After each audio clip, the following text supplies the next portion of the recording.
Let me read another quote here. It refers to digital media. This is a quote from a media columnist. The problem with digital media still remains. Advertisers are pumping money into it because they are afraid of being left behind. Deep in their ad marketing hearts, they really don't believe it works. If they truly believed it, the ad prices in new media would be skyrocketing as advertisers bid up prices for new media outlets that worked. You know, the ones that sent customers stampeding to buy their clients' products. But that's not happening. Look at it this way. With new media advertising went up even in the past year and the economy tanked. I rest my case. Is online advertising, or is advertising the problem more than content? As we move forward, what's the most important part of content in terms of content creation? Steve, do you want to touch on that? Sure. I mean, I think it comes back to what is media, what is a magazine, what is our role? You know, are we peer reviewers, or are we inspirers? And the shift into online and the tanking of the economy forces us to really ask, why are we here? And what role are we serving? And do we matter? And do we make a difference? And it exposes the weaknesses in the message. It exposes the weaknesses in your mission.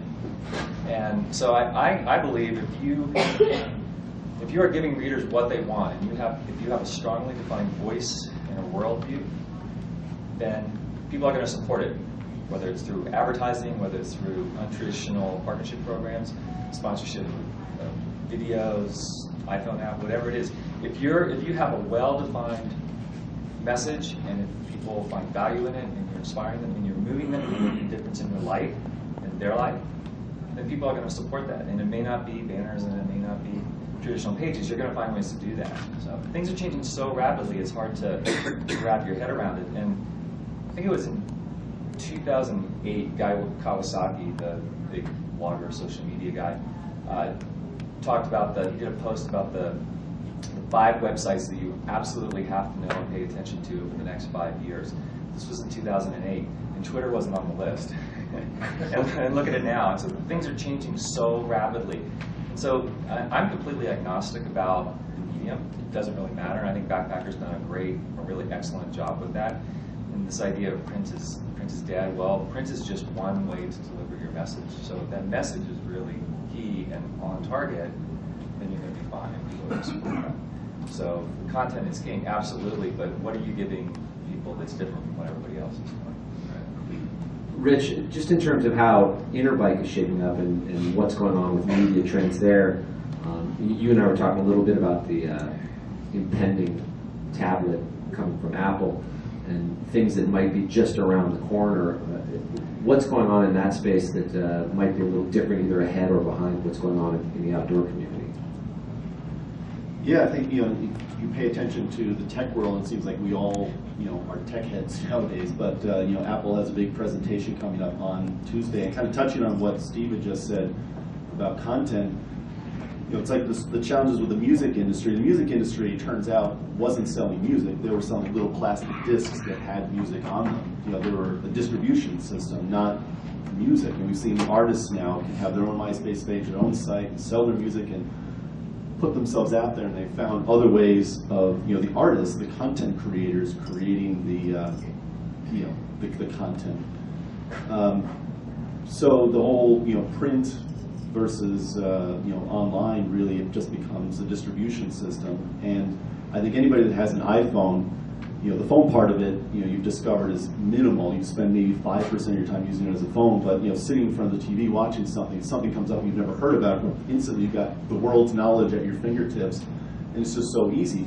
But wouldn't it be amazing if you had it in a slightly larger format? A lot of the complaints that people have about reading books or reading magazines or newspapers is that it's very small and you can't absorb it the same way you can a large magazine or a newspaper.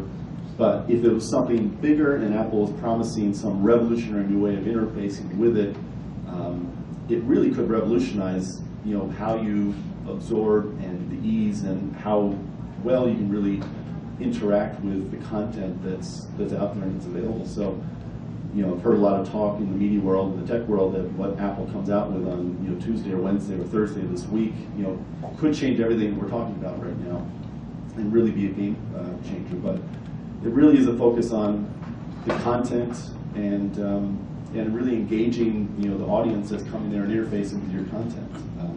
And there's a million ways that we could branch off this, but yeah, I think it's really, if you're in the media business or you're a journalist, I think the concept now in some journalism schools are now starting to teach business skills to journalists, where it used to be in the past there was that very hard line of editorial, publishing, and sales side. Now that concept of entrepreneurial journalism, I think, is starting to creep up, where the old model of the big newsroom and the big, maybe Paris bureaus with private chefs on staff, and that era is past, and there's more people with interesting concepts or creative who are fast to market, I think, are really going to rule the way. And having something like the Apple tablet that could make it easy and have a better, make it be a better experience for a digital product, I think really could be